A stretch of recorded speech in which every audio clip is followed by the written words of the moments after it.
Oh, welcome in, ladies and gentlemen, to NBA Now from Chat Sports. And with you, as always, I'm your host, Jimmy Crowther, breaking down all the latest around the association. And today, I'm giving you my NBA Draft big board, number 1, all the way down to number 30.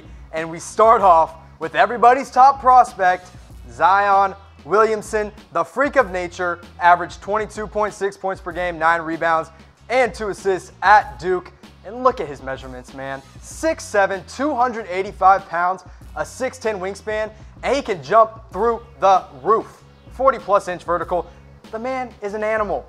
So predict his rookie stats. He's probably going to New Orleans, so predict his rookie stats there. I think he's going to kill it. I think he could have one of the best rookie seasons in NBA history, but I want to know what y'all think, so let me know what his rookie stats are in the comment section below. And I'm giving you my top 5 right here, 1 through 5. 1, Zion Williamson, of course. 2, Ja Morant. RJ Barrett coming in at 3. Jarrett Culver, the Texas Tech product, at 4. And DeAndre Hunter, the sharp shooting forward out of UVA, is my number 5 overall player. Ja Morant had an outstanding season at Murray State. That's why I have him at 2. RJ Barrett at 3, 22.6 points per game. Amazing. Took the backseat to Zion Williamson and still killed it at Duke.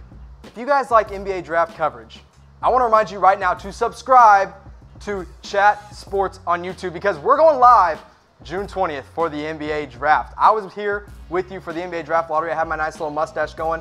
Maybe it'll come back. Maybe I'll bring it back for the draft on June 20th, but make sure you subscribe so you don't miss a thing. Like I said, RJ Barrett's my number 3 guy, but number 4, I got the Texas Tech, the Texas native, Jarrett Culver. He can create his own shot. He's an absolute scorer, but he's also a huge threat on the defensive end. One of the best two-way players in the draft. And with that threat on the defensive end, he's got a lot of comparisons to Jimmy Butler. Look at his measurements, 6'7", Jimmy Butler was 6'8", coming out of Marquette. Jimmy Butler had a little bit more weight on him, but the body fat percentage was the exact same. And then Jarrett Culver's got the length. He's got 2 inches on Jimmy Butler, which could make him, he's got the potential to be an even better defender than Jimmy Butler in this league. At number 5, like I said, I have DeAndre Hunter out of UVA, who shot 44% from behind the three-point arc. And then you look at number 6, Darius Garland. Now, he was at the NBA Draft Combine, but he left early. And people were speculating, why did he leave early? Well, the report is he might have gotten a promise from a team within the top 10, and that team could have been the Phoenix Suns, who actually, luckily enough, have the number 6 overall pick. Now, they slipped. They were supposed to land one of the top 3 picks, and they landed at number 6. But that still puts them in a perfect position to draft Darius Garland, who is a score-first point guard and could provide them with some help in that starting 5. Now, number 7, I have one of the most polarizing players in this draft, Cam Reddish, the forward out of Duke. He didn't shoot it as well as people thought, 33.3% from 3. He still has good 3-and-D potential, but there's a lot of people out there, a lot of people are talking, saying he might be a bust. Well, what do you think? I don't think he will be. I think he's going to turn out just fine. But what do you think? Will Cam Reddish be a bust? If you think he will be, type Y in the comment section below. And if you don't think he'll be a bust, type in the comment section below. And if you want to, if you're feeling bold enough, tell me where you think he might land in this year's draft. Now, at number 8, a rim protector, Jackson Hayes. Now, Texas has a history of putting out rim protectors. You see Jared Allen killing it for the Brooklyn Nets. Miles Turner is one of the best rim protectors in the association with the Indiana Pacers. And then Mo Bamba hasn't proven himself yet, but everyone projects him to be a rim protector. So you look at Jackson Hayes' measurements, what he did at the NBA Draft Combine, 7 feet tall, 7'4" wingspan. He's got a 9'3" standing reach and a 35-inch vertical. That's incredible. That is the perfect combination for a shot blocker. And Jackson Hayes is going to do that for you. He's going to protect the rim whenever you need it done. Another guy that's going to protect the rim, my number 9 overall player, Brandon Clarke. I have him a lot higher than I think other people will, and next year you're going to see why. He might be older, but that's okay. Look at this, 6'8", 6'8" wingspan, not great, but his vertical was nearly 41 inches, and his standing vertical nearly 34 inches. That makes him a perfect rim protector and a perfect lob finisher. You toss it up there, and that man's going to go get it for you. Like I said, he might be older in this draft, but his skill set and his vertical is going to make him a weapon at the next level. Now, you guys like making money? You guys like the NBA playoffs? Well, so do I. I love them both. So you put them both together, what do you get? Bet DSI, use our promo code NBA120, you get 120% bonus when you put some money down with Bet DSI. Start making some money today on NBA basketball, and you can even make a little bit of betting on the NBA draft. Like I said, go use Bet DSI, use our promo code NBA120. Now to round out the top 10, we got Bol Bol. He had some scary measurements in the combine. He's still a unicorn, he's still a freak of nature. I love him. If you watch the NBA Draft Lottery, you know my guy Harrison Graham loves him. But look at his measurements, 7'3", 208 pounds, 7'7" wingspan. He can touch the ceiling just standing flat on his feet, and a standing reach of 9'8". But let's circle back. 208 pounds? This guy's 7'3". He should not be 208 pounds. That man's got to put on some muscle if he's going to bang with the big men down low. Speaking of big men, look at 4 guards that are as heavy as Bol Bol. Now, these are some thick players in the NBA. Eric Gordon, 6'4", 216 pounds. Raymond Felton, 200 pounds. I love Raymond Felton, but that man is big. Eric Bledsoe, also 205 pounds. And then Kyle Lowry, he's killing it with the Raptors, but he's still a little heavy, and he might be able to push Bol Bol around at the next level. So now let's go 11 through 15 on my big board.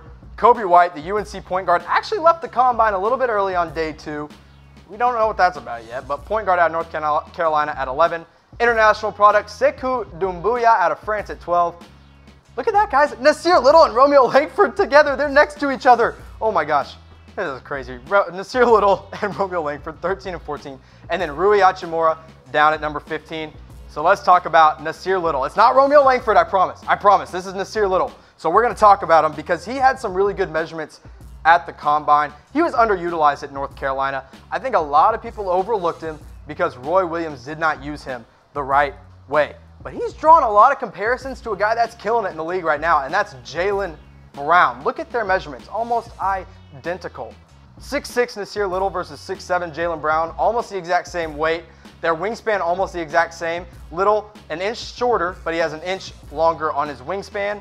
And that differential of 7.25 inches is absolutely nuts and could make him an elite defender at the next level. I love Nasir Little. I think Roy Williams used him the wrong way. I think he's going to do great at the next level. So again, Romeo Langford coming in at 14, the Indiana product. Hachimura in at number 15. And we're halfway through my big board. We are 15 through my first 30. So who do you want to see your favorite team draft? Now, everyone wants to see their favorite team draft Zion. Don't tell me Zion. If your favorite team is the Warriors, you're probably going to have the last pick in the first round. You're not getting Zion Williamson. I hate to break it to you. So tell me who you want to see your team draft realistically. Realistically, just tell me who you want to see them draft, and then tell me who your favorite team is as well. And now we get into the second half of my big board. Coming in at number 16, P.J. Washington out of Kentucky, Kevin Porter Jr. out of USC, Cameron Johnson, Tyler Hero coming in at 18 and 19, and then Goga Bitadze. I worked on his name. I'm doing my best. I'm trying. So if you guys have any critiques for me on his name, please let me know in the comment section below. But I want to circle back around to a guy that I really like, and that's Cam Johnson. He's number 8 on my big board. He's probably a little bit lower on some other big boards, and that's just because he's a senior. It's because he's 23 years old, and we always see these guys slip in the draft and then kill it at the next level. The guy that comes to mind right away for me is Jalen Brunson of the Dallas Mavericks. Came out older at Villanova and then came in the second round and then killed it. I think Cam Johnson will be that next year. You look at his measurements, how he did at the NBA Draft Combine, 6'9". He's listed as a guard, but he's 6'9" with a 6'10" wingspan and then a little under 6% body fat and 205 pounds. The man can stroke it from 3, 46% from 3. So now, that's 16 all the way down to 20. And I want to remind you guys to subscribe to Chat Sports on YouTube, youtube.com/chatsportstv. If you like what I'm doing, if you like what Mitchell Renz does over there on the Raiders Report, whatever it may be, go subscribe so you can watch me during the NBA Draft breaking down all 30 picks. But right now, we're still going through my top 30 on my NBA Big Board post-combine. And we got number 21, Talen Horton-Tucker. That's a mouthful. He's still just 18 years old, which is the reason I'm putting him as high. One of the reasons I'm putting him this high on my big board. He's 6'4" with a 7'1" wingspan. That is absolutely nuts. One of the most unique height to wingspan ratios we have ever seen. The NBA Draft Combine has records that go all the way back to the 80s, and they've never seen something like that. He's 235 pounds, 8.4% body fat. He's a little chunky, but that's okay. He's still got the wingspan. I like Horton-Tucker. That's why I have him here at 21. At 22, Bruno Fernando out of Maryland, Grant Williams, an upperclassman coming out of Tennessee, Nickeil Alexander-Walker out of Virginia Tech, and then Keldon Johnson coming in at 25 for the Kentucky Wildcats. Let's move on to number 26, all the way down to the end of my big board. 26, Matisse Thybulle, maybe a name that a lot of people out there have not heard of. Could be the best wing defender coming into this draft. And then 27, another LUKA. It's not Luka Doncic, who I love. I love all the LUKAs. LUKA SAMANIC. He's moved up in my big board to number 27. He was originally listed around the second round for me, but now, after seeing what he did in the Combine, I'm moving him up. In the Combine scrimmage, played about 18 minutes. He scored 13 points, 7 rebounds, 1 block, and then shot 5 of 7 from the field. And also, you see his measurements. He is a power forward, 6'11", with a 6'11" wingspan, but he's got a 38-inch vertical. And as a foreign prospect, if you can show some athleticism, that's usually going to help your stock. And if you can shoot, which this LUKA 2.0 can, that's going to help you a lot. I think he sneaks in to the first round. That's why I have him at 27 on my big board. At number 28, Carson Edwards. He had an incredible tournament. That's why I have him at 28. Ty Jerome at 29. And then the leaper, the guy that can catch you some lobs, Daniel Gafford, rounding out my top 30 in the NBA Draft Big Board that I have. 1.0, NBA Draft Big Board 1.0. I want you to grade it. A, B, C, D, or F. Did you hate it? Give me an F. Did you like it? Give me an A. And stay tuned for more draft coverage, and I'll be back with you again next week.